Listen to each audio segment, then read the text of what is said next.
maestro de Gaisader, aprendiz de Ruiseñor. En un pueblo húmedo y frío, destartalado y sombrío, entre andaluz y manchego. Invierno.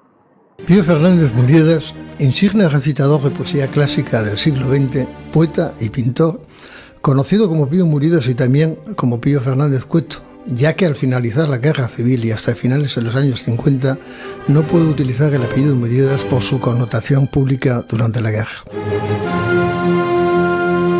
Pío nace en 1903 y fallece en 1992 en Santander. En 1921 debuta en el Teatro Calderón de Valladolid con Margarita Xirgu, con la que en años posteriores recorre América. Posteriormente colabora con compañías de teatro y finalmente crea su propia compañía y estrena en el Teatro Cómico de Barcelona. En esa época se relaciona con los intelectuales como Eugenio Noel, Valle Inclán, García Lorca, Alberti, Alisandre, Gerardo Diego, Damas Alonso, Jorge Guillén. Su relación es intensa con pintores como Joan Miró. Y uno me miró, uno bajito me miró. Escolti, tú no eres Pío Muriedas. Yo creí que era un policía. No me acordaba de él. Me dice, por la voz no te recuerdas. Digo, no, yo soy Miró. Coño, tú eres Miró, el gran pintor. Sí, dame un cuadro. Gutiérrez Solana, Ricardo Bernardo, Vázquez Díaz y prácticamente todos los pintores y poetas de la generación del 98 y del 27. En cierta ocasión, Federico García Lorca y Gerardo Diego visitan el estudio del pintor Antonio Quirós y al ver el retrato que estaba realizando a Pío Muriedas, Federico exclama: esto es precisamente un retrato, esto debería llamarse El hombre y su paisaje interior. En 1935 colabora con Federico García Lorca en la actuación en Santander de la Barraca. La última representación la organiza Pío con ayuda del pintor Antonio Quirós. En esos años recita en varias ocasiones en el Ateneo de Madrid, presentado por don Ramón del Valle Inclán y al que trata en su tertulia. Pedro Salinas le invita a recitar en la Universidad de la República. Participa en la Guerra Civil como recitador y secretario de propaganda de la Unión de Escritores y Artistas Revolucionarios. Le acompaña Antonio Quirós pintando carteles y dibujos revolucionarios. Participaron en todos los frentes. Pío es conocido como el recitador proletario. El 4 de febrero de 1939 marcha por segunda vez a Francia, cruzando los Pirineos andando y es internado en un campo de concentración. Vuelve a España, es juzgado y condenado a muerte y conmutada posteriormente la sentencia por 12 años de cárcel. Pide ayuda a varios intelectuales del bando nacional y especialmente con la ayuda de don José María Pemán, sale a los pocos años de la cárcel de Oviedo, desterrado de Santander y Asturias. Con Pemán mantendrá una amistad y un cariño mutuo durante toda su vida. La guerra civil genera la muerte y desaparición de sus dos hermanos. Durante el destierro se instala en Bilbao y esta ciudad es trascendental en la vida de Pío, a la que amará apasionadamente. Conoce al amor de su vida, María Luisa Bosch, en una exposición de pintura del pintor y amigo de Pío, Ucelay. Lo que más he querido en el mundo.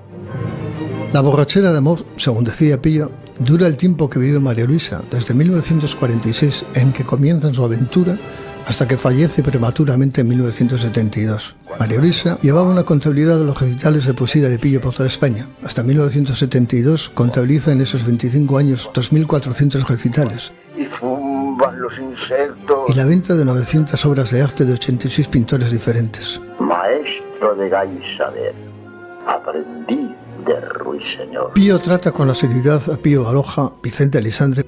Sabe mucho, el aliento aún decía. Por la ventana negra de la noche, las luces daban su claridad sobre una boca que no bebía ya de un sentido agotado. Abrió los ojos, llevó su mano al pecho y dijo: «Oídme». Nadie oyó nada. Una sonrisa oscura veladamente puso su dulce máscara sobre el rostro, borrándolo. Un soplo sonó. «¡Oídme! Todos todos pusieron su delicado oído. Oídme, y se oyó puro, cristalino, el silencio. Pancho Cosillo, Francisco Arias, Antonio Buero Vallejo, Díaz Caneja, Antonio Quirós, Gerardo Diego, García Nieto, Damaso Alonso, José Luis Cano, Miguel Labordeta y otros. En la década de los 50 fija su residencia en Zaragoza. Animado por Pillo, Miguel Labordeta escribe la obra de teatro Oficina de Horizonte, que estrena Pillo en Zaragoza con unos magníficos decorados de Agustín Ibarrola. En 1953, Pillo recita en el primer Congreso de Poesía de Segovia en honor a San Juan de la Cruz. Asisten los más significativos poetas de la época. En 1955, patrocinado por el Ministerio de Información y Turismo y con el apoyo de José María Pemán, recita por toda Andalucía representando la obra teatral Las manos de Eurídice. Con el aval político de Ignacio Aguilera, director de la Biblioteca Menéndez Pelayo, pudo regresar a Santander en 1963 al finalizar su destierro. Hasta entonces residió en Bilbao y Zaragoza cuando no estaba viajando por toda España dando recitales de poesía.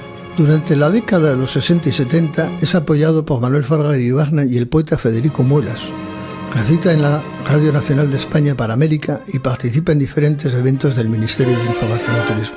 El 5 de febrero de 1972 fallece María Luisa Gocci a los 53 años. Finaliza el amor de una vida. Fue un amor de poesía y para la poesía. María Luisa es enterrada en el Cementerio Civil de Santander y el epitafio que reza en su lápida dice: a María Luisa Gocci, que en el mar tormentoso de mi vida me dio lo mejor de su corazón. A consecuencia de la muerte de María Luisa, Pillo se dedica a pintar retratos y poemas a su recuerdo. 9 meses que he llorado el drama de perderte. 9 meses. En 1976 se edita el libro Pillo, Pueblo y Poema y es la primera biografía de Pillo por Jesús Pindado, con prólogo de Damaso Alonso, portada de Antonio Quirós y contraportada de Antonio Sedani.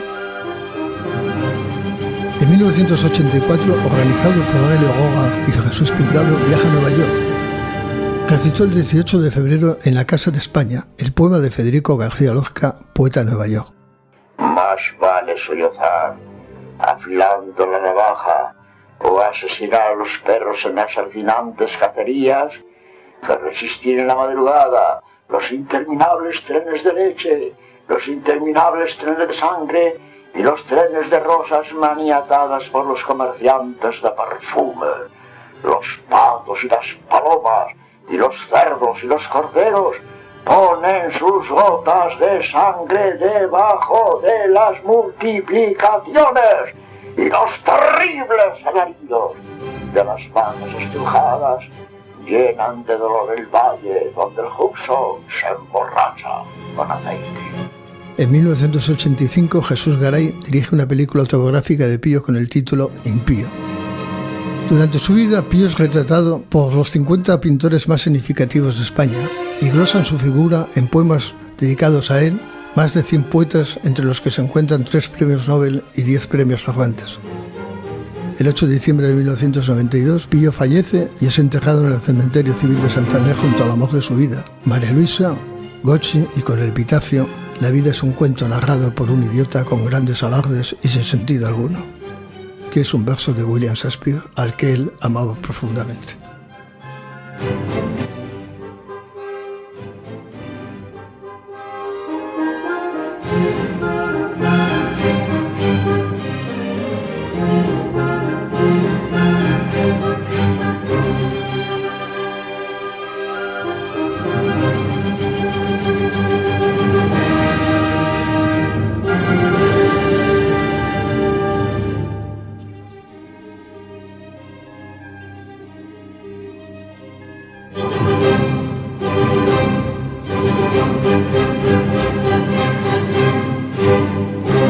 Es una de las 53 bibliotecas públicas del Estado.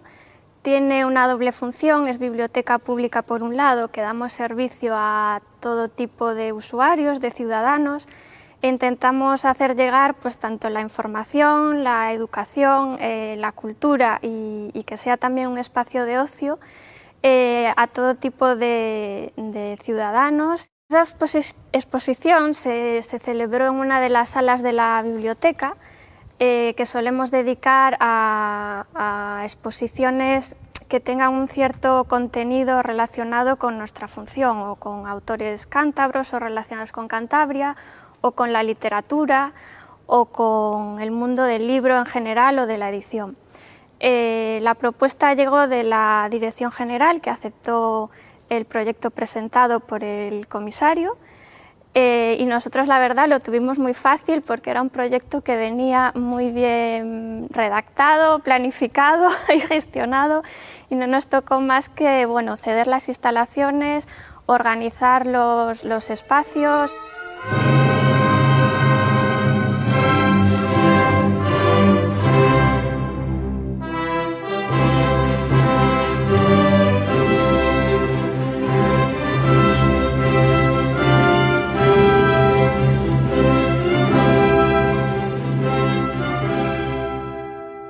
Cuando la creación, el día de la creación, cuando roían las hojas de los insectos, de los árboles de los insectos, y nadie veía a los insectos que roían el mundo de mi carne, y la carne de los insectos del mundo, de los insectos que roían. Y estaban verdes, amarillos y de color de dátil, de color de tierra seca, los insectos, ocultos, sepultos, fuera de los insectos y dentro de mi carne, dentro de los insectos y fuera de mi alma, disfrazados de insectos y con ojos que se reían y con caras que se reían y patas que no se reían. Estaban los insectos metálicos royendo mi alma, la pobre, zumbando y royendo el cadáver de mi alma que no zumbaba y que no roía, royendo y zumbando mi alma, la pobre, que no zumbaba, eso no, pero que por fin roía dulcemente, royendo y royendo este mundo metálico y estos insectos metálicos que me están royendo el mundo de pequeños insectos, que me están royendo el mundo y mi alma, que me están royendo mi alma toda hecha de pequeños insectos metálicos, que me están royendo el mundo, mi alma y a los insectos y a los puñeteros insectos. Pues representa, no ya en esa época solo, sino en toda mi vida, una cierta inspiración. Primero porque yo amaba la poesía, pero al conocerle a él se incrementó mi interés y mi cariño por los poetas, por la literatura, y luego además se generó una admiración por él mismo, porque es un personaje, se ha dicho mucho siempre, personaje singular, es muy difícil caracterizar a Pío. Y sobre todo en un mundo en el que se hacía todo con epítetos o con adjetivos enseguida que se adjudicaba un bando de la guerra o una simpatía de izquierda o derecha. Pío se sale de todo eso, aunque obviamente tiene una vinculación con la izquierda comunista a la que perteneció, casi más cercano por la influencia de su hermano y también por el espíritu de la época y por su sentido de la libertad. Y eso es todo, es decir, es la historia de una amistad desigual en edad, pero igual en afinidades y en admiración por mi parte. Bueno, es único, basta que usemos el tópico que está instalado en la farola pública que se le dedicó en la plaza de Numancia, que era por donde pasaba, entre otros lugares, porque Pío era muy paseante también, era como esos flaneurs franceses que descubren en la rutina algunas cosas nuevas mientras van pensando, y allí se dice voz de voces sobre el haz de España. Es la definición que hace Aleixandre, a quien también trató mucho y que es un inmenso poeta, como he sabido. Entonces, eso lo define todo. Para mi sorpresa, porque Pío parecía improvisar, y de hecho era un gran improvisador, pero hay una vinculación tan directa, tan estrecha, en la que se ve Pío, que era muy fabulador, era exageradamente fabulador adrede, en parte, como digo, para matar el aburrimiento, para sorprender a los demás, para manejar un extraño sentimiento del humor que también tenía mucho humor Pío, y no era un humor sarcástico o amargo, era un humor, la amargura la tenía en decepciones de tipo político, pero no de la vida. Él comprendía que su vitalidad, su vida y su propia significación, a veces quitaba mucha importancia a eso, perdón, la derivación. En las memorias se burla de sí mismo. Creo que el arte bueno es el del teatro. Eso sí, me parece que el actor, como actor, porque el actor hay en su sangre, su carne, todo él, el que tiene que moverse y es el duende que iba adentro, decía Lorca, ¿no? Sin embargo, el cine, pues eres tú, es el que dirige. Es el que dirige y haz esto, haz lo otro. Aquí me tenéis hecho una vaca. Bueno, yo no sé exactamente el momento preciso de su vuelta, pero sí sé quién digamos, entre comillas, era la expresión que él utilizaba, quién le avaló. Hay una persona muy importante en el regreso de Pío Santander, que se llama don Ignacio Aguilera y Santiago, con quien siempre reñía, pero que se querían mucho, porque era un hombre también de un temperamento difícil, cultísimo, que era el que entonces manejó la apertura de todas las bibliotecas de Santander y luego por extensión a otros sitios, y que dirigió magníficamente la Menéndez y Pelayo.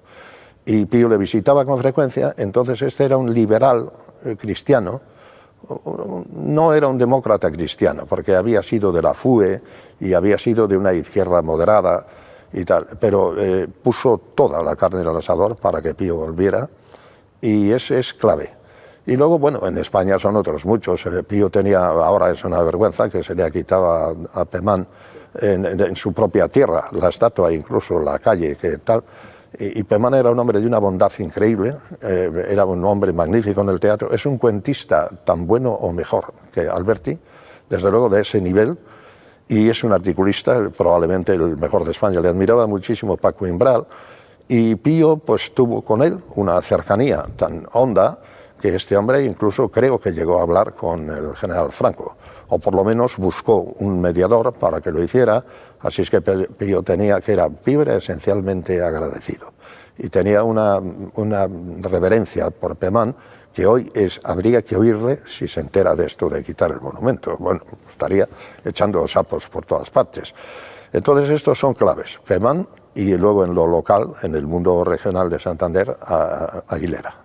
Eso es lo más difícil, porque es tan única que no tiene en el mundo, quizá Berta Singerman, él le reconocía un mérito a esta famosa mujer, había un italiano, que en parte también, pero Pío era único, primero porque odiaba, pero literalmente, odiaba todos los artilugios tecnológicos. Él era lo que ahora llamamos un nativo digital, era un nativo de toda tecnología de antes de la propia revolución industrial.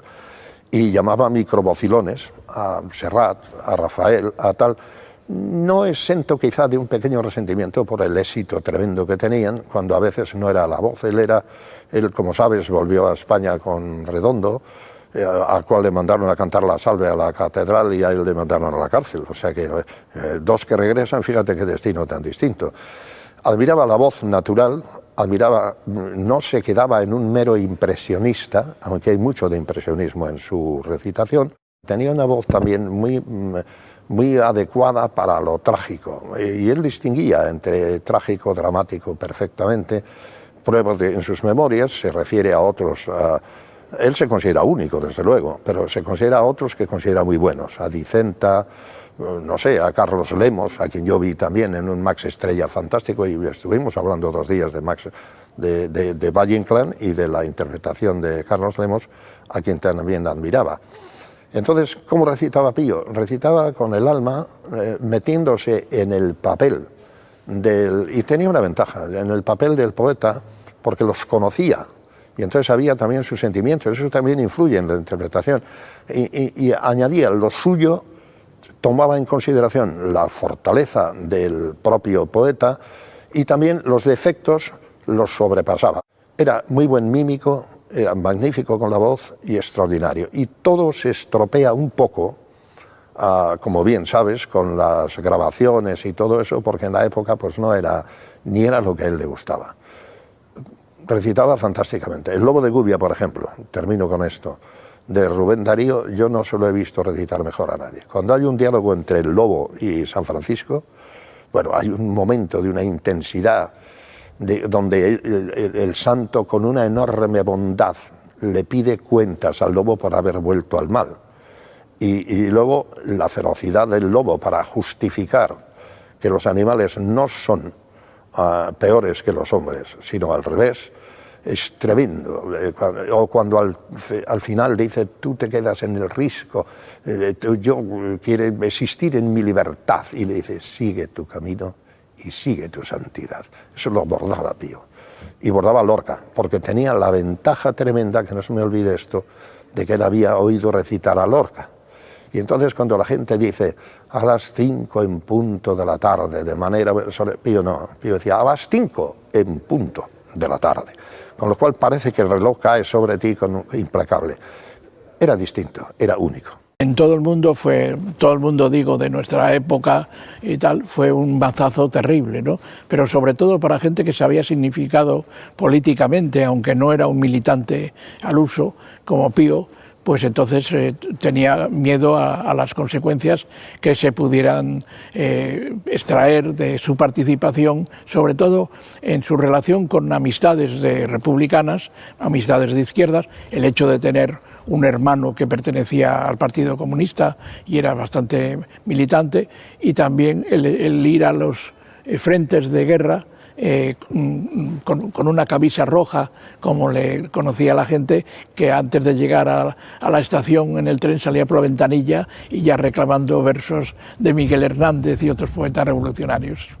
Las películas donde el papel cómico, el papel de tipo gesticulante y esto tenía una influencia bastante dentro del desarrollo de la trama. Yo recuerdo, aparte de las películas del cine mudo de Harold Lloyd o de Chaplin y esto, recuerdo que las dos películas que le habían llamado más la atención, una era Mi tío, y era un cómico de tipo caricaturesco, como era Jacques Tati, o también la otra, la más moderna que le gustaba mucho, era La vida de Brian, que la vio varias veces. Además, y que escribió algunas cosas en la prensa, porque él cuando salía de algo que le había gustado, inmediatamente hacía una crónica que nadie le había encargado, pero que la terminaba y la mandaba a los periódicos y allá quien la publicara, ¿no? O sea, era una manera también de expresarse él en un momento determinado. Pero el cine no era su mejor arma de expresión, ni siquiera como arma cultural. Ahora sí, cuando le propusimos a trabajar la primera vez, ya había hecho algún corto en su etapa de Zaragoza. Recuerdo algo sobre Miguel Labordeta y alguna cosa así que le habían contratado unos amigos de esto que no se paga ni nada, ¿no? Pero en Santander le llamamos para que hiciera un pequeño papel de abuelo de uno de los protagonistas, abuelo que había vivido mucho y que había conocido a Lorca, y que contara una anécdota que él tenía sobre Lorca y sobre Quirós.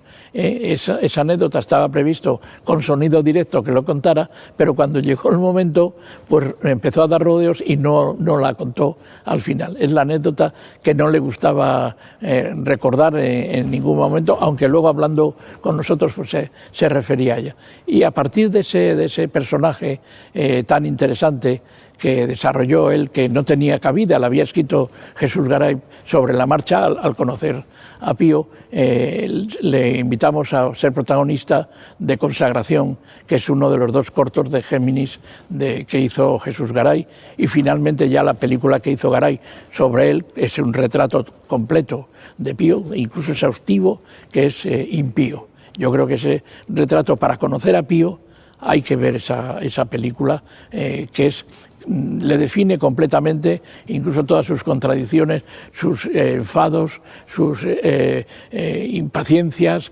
Estaba ya mayor en ese momento, porque era en el 85, por lo tanto tendría 83 años en ese momento, y estaba fatigado porque le hacían ir de madrugada a Somo y andar y caminar y repetir. Y estoy hecho polvo, cansado, y tengo ganas de sentarme que no hay manera de ver.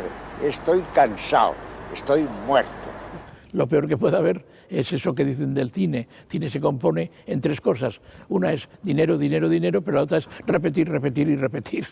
Y eso no lo toleraba, y al final, gracias a Román Calleja, que era un poco su agente, pues consintió en terminar. porque si no hubiera dejado la película.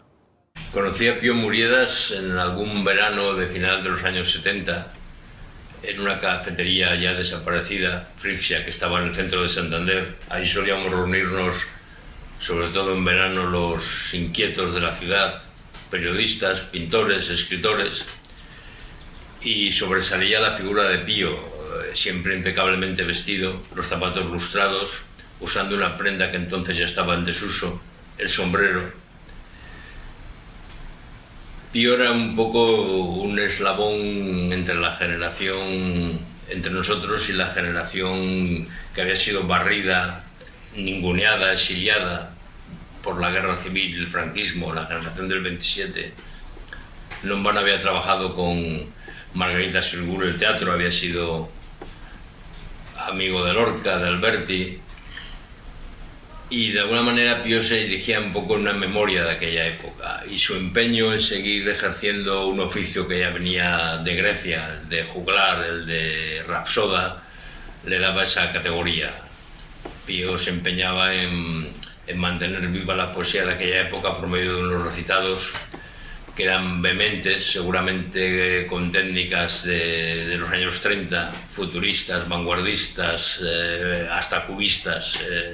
Su manera de recitar a Lorca era totalmente peculiar y única. Su relación con el mundo del cine y el teatro yo creo que era problemática, porque sobre todo Pío era un hombre muy libre y que las disciplinas de la interpretación seguramente a él no le interesaban. Nunca le vi actuar teatralmente, le vi, eso sí, sus recitales, y su relación con el cine creo que fue muy poca. Las 3 veces que trabajó conmigo procuré que fuera el mismo, papeles que él ya era en sí un personaje. Incluso no pude resistir la tentación en el retrato audiovisual que le intenté hacer, de poner un in delante de Pío, porque Pío era eso, era un hombre bastante blasfemo, bastante impío, bastante provocador. Siempre recordaré que al principio de los 80 me llama, me dice: estoy en Barcelona, voy a dar un recital en la Casa de Cantabria, si puedes ven a verme. Fui, y ya al principio del recital vi que las cosas no iban bien. Pío se empeñaba en recitar los versos más ofensivos sobre un caudillo que había muerto no hacía mucho, y el público al que se dirigía no era el más apropiado. Enseguida vi que la tensión se mascaba, que las caras eran cada vez más largas, y mi preocupación era ver por qué ventana que daba una bolera podíamos salir de allí si las cosas iban subiendo de tono. Por suerte no llegó a pasar, pero siempre recordaré a un Pío impávido, ajeno a lo que se cocía allí. Le resbalaban las miradas furibundas que iba recibiendo a medida que avanzaba el recital, y era eso, era un juglar libre y sobre todo provocador, y con esa imagen me quedo. Yo conocí la figura de Pío Muriedas gracias a un amigo, desgraciadamente ya desaparecido, el escultor José Antonio Barquín Ruiz, que me recomendó visitar encarecidamente la exposición celebrada aquí mismo en la Biblioteca Central de Cantabria en mayo-junio del 2019. Me dijo: tienes que ir a verla porque te va a gustar, es un personaje fascinante de la historia de Cantabria. Y recuerdo que nada más traspasar el umbral de la sala de exposiciones vi sus cuadros y ya quedé prendado. Ya me llamó tanto la atención que fue como un fogonazo. Quedé tan deslumbrado que ya el artista me cautivó. Y a partir de ahí ya quise conocer muchísimo más. Ya visité todo el contenido de la exposición y fue como un alter ego, fue como una persona a la cual yo me sentía muy identificado, de la manera muy intuitiva, porque obviamente no la había conocido, y me cautivó el personaje, quería saber de él. Yo compré el cuadro de Pío Muriedas, este que tenemos a mi derecha, El balcón de la vida. Fue el primero que prácticamente que vi, me motivó de tal manera que lo quise poseer, y se lo comenté a José Antonio, a Barquín. Me dijo posteriormente que se iba a poner en venta, y tuve la oportunidad de comprarlo. En este cuadro lo que vi en él era su personalidad.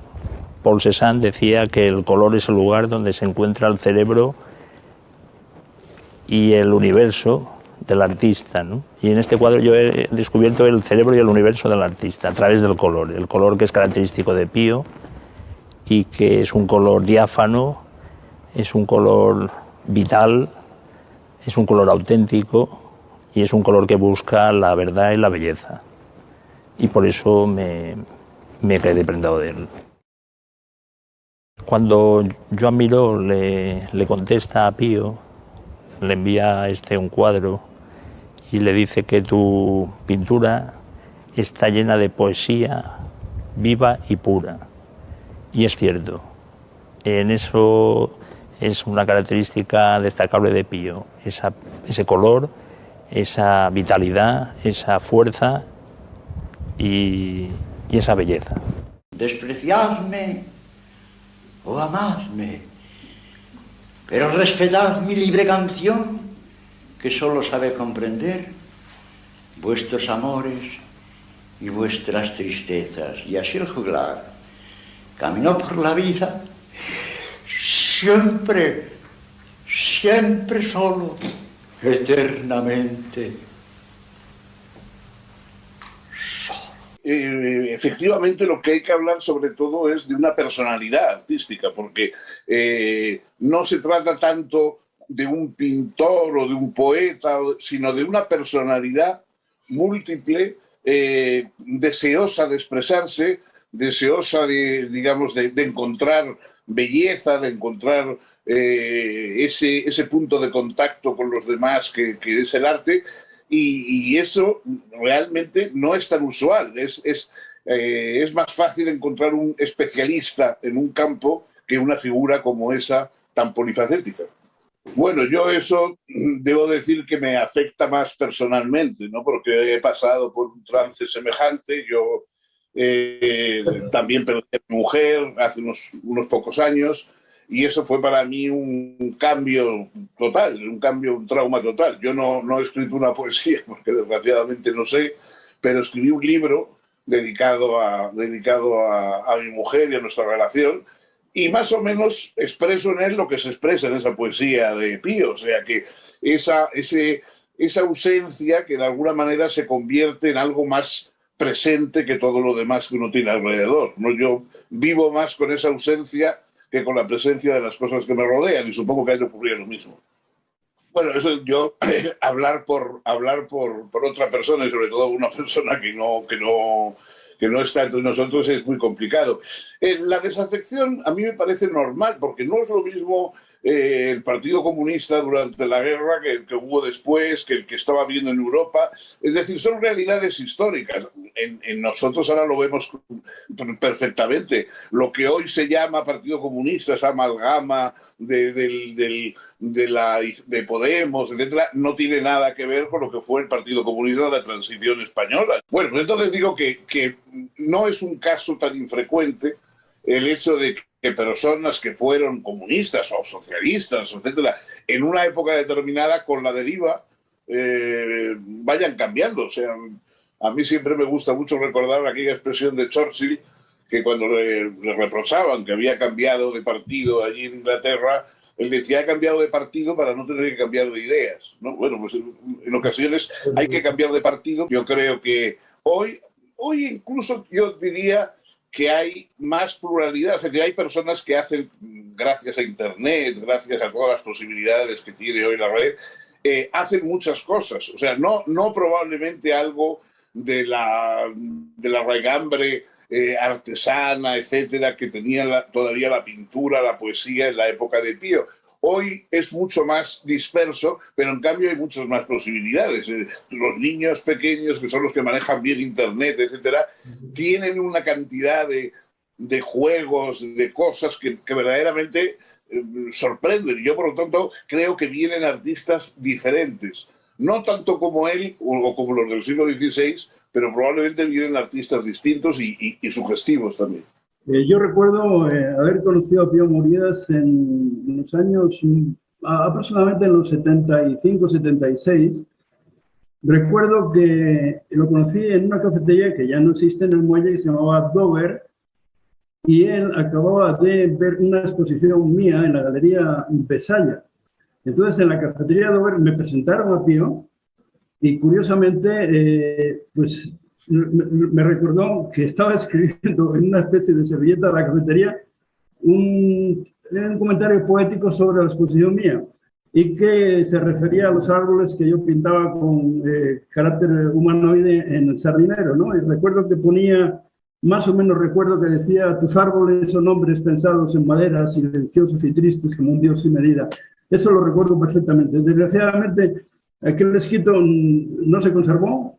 Yo lo conservo en la memoria y tengo un recuerdo entrañable sobre aquel momento. Ese fue el momento que yo conocí a Pío Muriedas, en los años más o menos 75, 76, como consecuencia de esta exposición que yo hice en Besaya.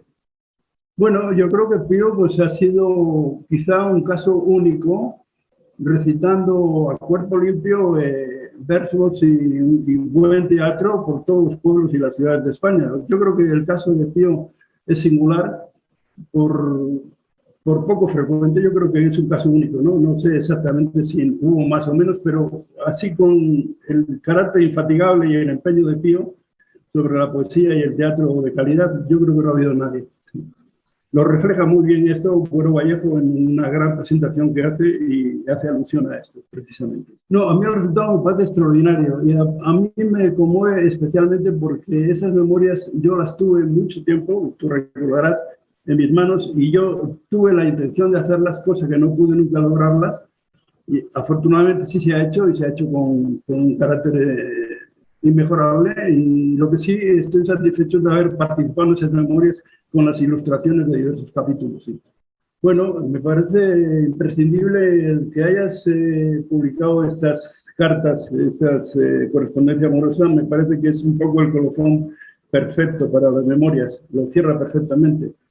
Aún recuerdo tener en mis manos el diario de María Luisa, donde se refleja aventuras y desventuras de toda una larga trayectoria. Y a mí me parece que la presencia de María Luisa en la vida de Pío fue fundamental, lo llenó de ternura y de bondad y le dio un carácter maravilloso. Yo creo que fue el gran pilar de su vida. Sí. La poesía y María Luisa han sido los pilares en los que se movió la vida de Pío. Sí. Y sería imposible, porque mira, cada retrato obedece a una circunstancia determinada. Yo los estimo todos igualmente y no podría hacer ninguna diferencia. Creo que los 8 retratos reflejan distintas épocas de mi relación con Pío y para mí los 8 son importantes. Aunque te voy a decir que a lo mejor el más importante está por hacer, porque le tengo iniciado hace muchos años, le tengo en el estudio de Madrid y pienso acabarle ahora cuando vaya. Espero que sea el mejor.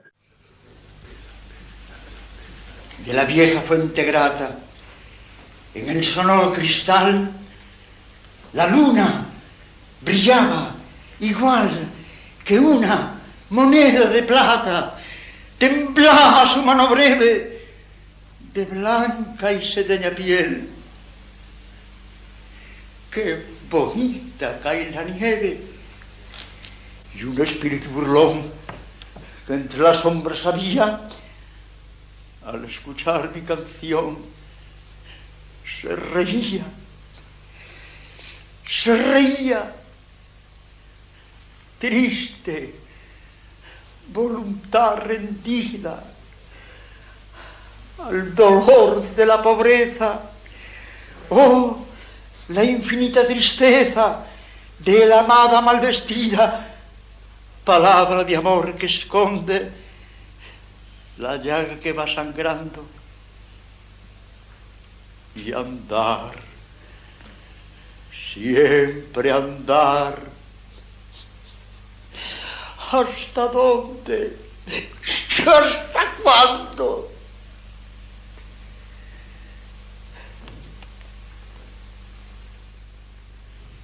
Ya apunta la claridad. Ya verás cómo se muestra propicia y mágica nuestra. Madre, la casualidad y la crujera umbría de la suerte impenetrable la miseria, la implacable, se reía